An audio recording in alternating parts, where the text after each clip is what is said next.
Alrighty, this is the Resurrected Hobbyist with part 2 of Pairs. Just heads up, I'm trying a different recording setup with this, so if it looks a little different than the prior videos, that's why. I'm going to see how this works out. So, let's pick up where we left off. Change audio output, please.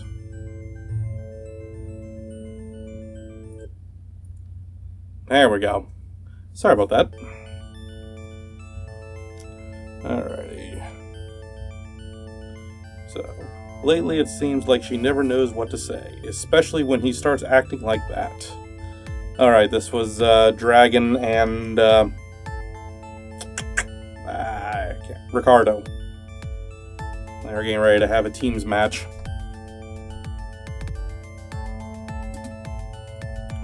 He looks away, taking his position. Before she has time to form a response, the watch starts with a blow of the whistle. There is nothing as calming as his black box. Okay. Did I slip into a different game? To spin illusions is hard work. It takes a special form of concentration to take a person, wrap them in colored strings that only he can see, and transform them into someone else, concealing their true form from the outside world. Okay. I'm kind of wondering if that's meant to be an allusion to, what was her name? Kitten? Pink Kitten? Because of the, I don't know, bathing suit, I guess is what it is, that she wears. That, has multicolored patterns on it. Anyway. He has to believe a lie enough that it becomes the truth. And the stronger the true image of a person is to him, the harder it is to keep up their glamour. Secretly, inside, he struggles every time he changes Dragon. Hides her gleaming scales and slips her into human skins born of his imagination. Secretly, inside, he struggles every time he changes Dragon, hides her gleaming scales, and slips her into human skins born of his imagination. Okay. I have a lot of questions about this. We will see where it goes. Except for one thing. Her eyes. Her eyes. He never touches her eyes. Some say they are unsettling, but he has always admired them, even when he was a child. As an illusionist, it has always been easy to see through his own illusions. So when he thinks about the glamours he spins for Dragon, he can't help but feel a strange sense of pride. The questions keep piling up. Somehow, knowing that he is one of the few who gets to see her true face is a cherished secret, at least to him. He thinks of the time when they first met. Honestly, he barely remembers it. He can only imagine holding his mother's hand, hiding behind her while Dragon rushed up and squeezed him into a hug. "So you're my new best friend," she said, not even a hint of shyness in her actions. She has never been the fearful one. It's always been him. Even now, he insists she stay glamored when not with their team. What would happen if someone mistook her for one of them? The Nayans were notoriously bloodthirsty enough that many younger, inexperienced trainees have an act-first, question-later policy. And Dragon's powers aren't strong enough to protect her. Not yet. Carmelita. Her voice is comforting. He opens his eyes, and his illusion of the void disappears. In his dorm room, he sits quietly on his bed, reading. Unglamored, so beautiful, and no one else can see him. He promised her parents that he would make sure that no one ever troubled Carmelita over her appearance. but sometimes he wonders if it's too much of a burden. Okay, so he is producing an illusion, I guess is the word, that hides Carmelita's true form, which is apparently not an Aeon, but is sufficiently different enough from, I'm assuming, human, to be of concern. Okay. He remembers the way her parents looked whenever the doorbell rang, the way she wasn't allowed past the high brick walls of her family's property as a child. He could never do that to her. Instead, he could only be thankful that his powers manifested when they did, because his illusions were the key to her freedom from their protection. He would never tell her that, though. Okay, that's a left turn. I was thinking, we should go see your parents this weekend. Carmelita sits up, wide-eyed. Moments like these make me feel closer to her, mainly because the moment their eyes meet, he knows exactly what she's thinking and that it matches his thoughts too. Okay, so it wasn't an internal monologue from Ricardo. There's someone else in the room. You want to tell them about us? He answers the unspoken question. I think we should. She's quiet as she flops back down on the bed and stares at the ceiling. She puts the book on her face, and it's not hard for him to imagine her grinning behind it. I'll go file some requests for leave then. She still loves them, her parents. But that's okay with him. Even if she never knew, he would always be sure that she could be free, even if it killed him. Okay. In a world of superpowered naturals, alien Naans, and unpowered neutrals, here they are, 4 stories. Dragon, James, Ricardo. Okay. Oh, okay. I kind of like the winking effect there. That's kind of cute.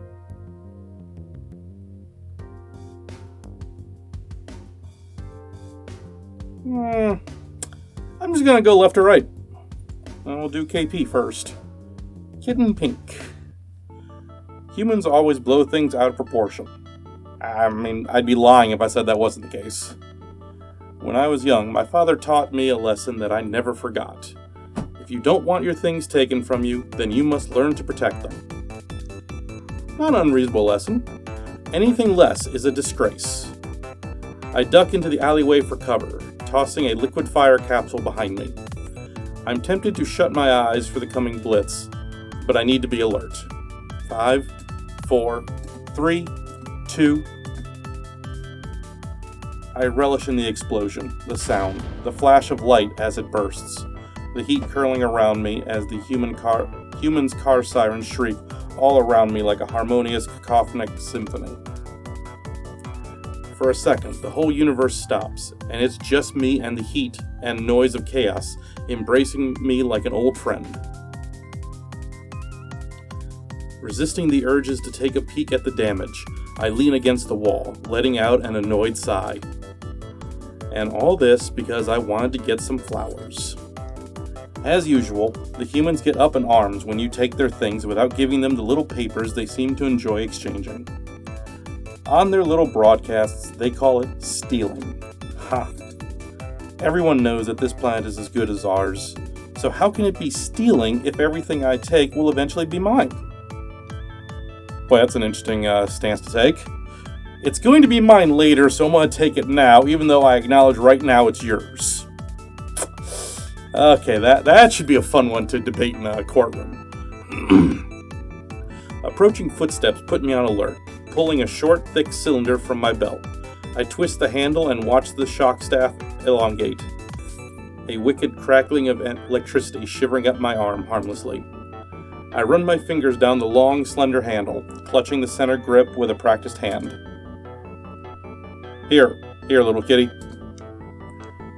The sniveling voice of one of the soldiers croons from the building above me, thick with condescension. I don't know why I had a hard time reading that word. Oh, so someone wants to play. I activate the recorder on my robotic assistant, daring him to speak again. Don't hide. I've just got a little present for you.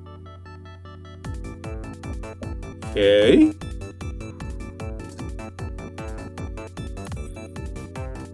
His identity quickly pops up on the golden band on my wrist. ID tag, Mercury. Status, natural.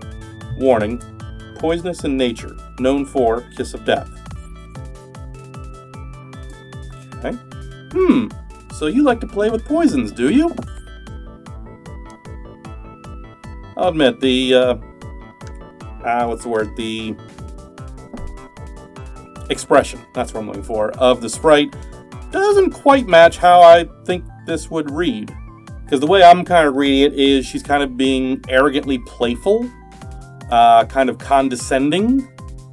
Like, oh, you like to play with poisons, huh? Let's have fun then.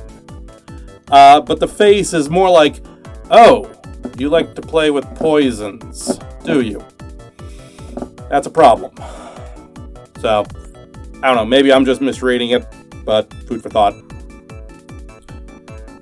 I've got an antidote that I don't think you'll like. I reach out, preparing to smash the staff into the wall, and already relishing the crunch of his bones after his inevitable fall from the roof. I can't wait to watch the walls crumble when a siren wails in the distance. It's a sound I know well. You've got to be kidding me. I couldn't get the flowers, I couldn't get revenge, and they dared run away with their tails between their legs when we've barely just begun? Unacceptable!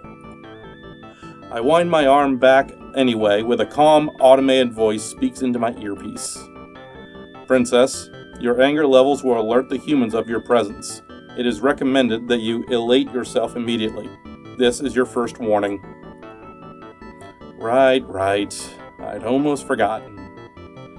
Napians are flawless warriors, but it is true that we tend to burn hotter than humans do when we get emotional, which, unfortunately, makes us notoriously easy to detect.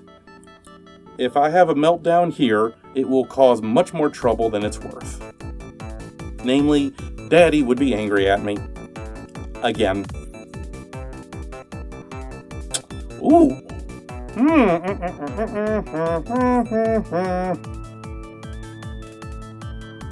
I'm getting the vibe that KP is kind of a brat.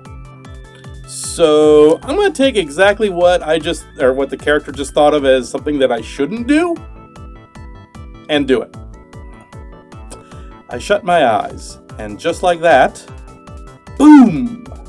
A very different kind of explosion that's almost as elating as the real one. James. I'd almost forgotten who I was trying to get the flowers for in the first place. A wave of depression slips around my shoulders. But what kind of Nayan arrives to see her beloved empty-handed? James says it's not necessary to give him things every time I come to visit. That humans don't do it that way, but I have a hard time believing that. It doesn't feel right somehow. Princess, do you still have the gifts from the Mornid? Gifts? What gifts? If you recall, your father had a meeting with their diplomats 6 Earth revolutions ago. He gave you some of their tribute. So, if I may suggest, you can give him the... Oh! My heart pounds excitedly until I remember. Are they safe for humans to consume? Affirmative, Princess. Then it's perfect. After all, the Morand were very reclusive, and I'm certain no human on this world has ever sampled anything like their luxuries. I'm worried that her idea of luxuries involves like venomous spiders that cause temporary paralysis. You're a genius. Levels rebalanced. I take a deep breath, letting out a wistful sigh as I think of the battle that could have been. Collapsing my shock staff, I slip the weapon into my belt, muttering under my breath. Daddy just gave me this shock staff too. I peek out of the alley. The fire is still ablaze, the humans working hard to put it out. Mel, get me out of here. Yes, Princess. Thanks. I know where I am. It's a quiet corner of the city, the kind of area that's still outside in the designated battle zones. Okay, so if I'm reading that right, the conflict, war, whatever is going on, has designated areas, and there is a treaty, or at least an agreement in place that says, you're not going to fight in these areas. Okay, so it's somewhere between a hot war and a cold war. Okay, I can roll with that. For now, anyway. Okay, reading didn't mean that to sound like, anyway. I set off towards the shop when Mel chimes in my ear again. What is it now? Your father wishes to speak with you. Daddy? I groan. Put him through. Leknoya, where are you? Leknoya? I wrinkle my nose. I hate when he calls me by my full name. Daddy, didn't you promise to call me Kit? I have tolerated your obsession with the human naturals long enough. You do not need an ID tag like theirs to engage in war with them. But no objections. Just because I tolerate the ridiculous name the humans have given me does not mean I will allow it to infect you too. Now where are you? I try not to let the pout creep into my voice too much. In queue. Very well. I need to speak with you about an important matter. I expect you back on board before the Sun Revolution concludes this day. Yes, Daddy. Goodbye, Noi Noi. Be safe. The nickname makes me smile, but his advice makes me weary. Be safe? What a strange thing to say. And with your temperament, it's probably more like a, don't start a new war until we finish the first one, okay? I shrug my shoulders, dropping my arm. No need to hear Mel chiming away when I've got James' voice to look forward to. I set off towards the shop. James! Oh, that kind of hit a pitch I didn't intend to hit. At the sound of my voice, James stiffens, then lets out a breath. Kitten. I feel a prick in my chest, but I try not to dwell on it too much. After all, it's not like I could expect that much from a human. Our people are at war, after all. Checking his watch, James goes to the door and locks it, then draws the blinds closed. Look at you, on time for once. I just wasn't held up this time is all. Okay. He lifts his eyebrow, then clicks on the screen mounted on the wall. A news report greets us. 4 people have been injured in what appears to be an attack from an unknown alien. I switch it off. Okay, fine. I wasn't held up that badly. But they didn't even get a clear shot at me. I think it'll be alright. You flipped a flower truck? I wanted to bring you flowers. Okay, I admit that I love that bit. That's hilarious, at least for me. Noya, I told you before. I know. Gifts aren't necessary. He looks like he wanted to say something more, but stops when he sees my pouting expression. I'd been busy making arrangements to get away, and he isn't at all grateful. I let out a small sigh. This isn't at all the reunion I'd imagined. His little communicator lights up on the table, but he doesn't notice as he reaches for the remote to turn off the screen. Didn't we already turn off the screen? James, the communicator is bright. I think someone is trying to contact you. He glances at it in surprise. Oh, it's May. I told her not to call me around this time. It must be important. I'll be right back. I have to take this. He leaves me alone, not waiting for a reply from me. You could have answered it with me here, you know. I don't care about your little human conversations.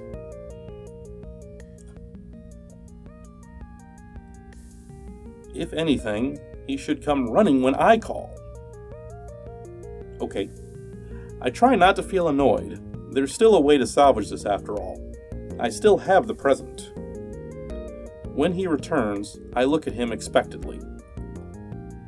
Was it urgent? Not even slightly. I feel a prick in my chest. He took so long, but it wasn't even. I shake the thoughts away. Come here, sit down. James, I need you to close your eyes.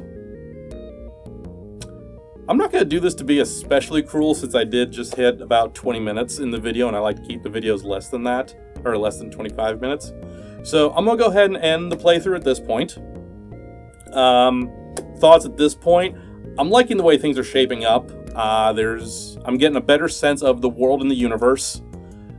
I'm not as annoyed by Kitten, or Noya, however you want her referred to. I'm not as annoyed with her as I was initially, and I do kind of like the lead-in now. So, I'm enjoying what I'm seeing. We'll see where this goes in the next part.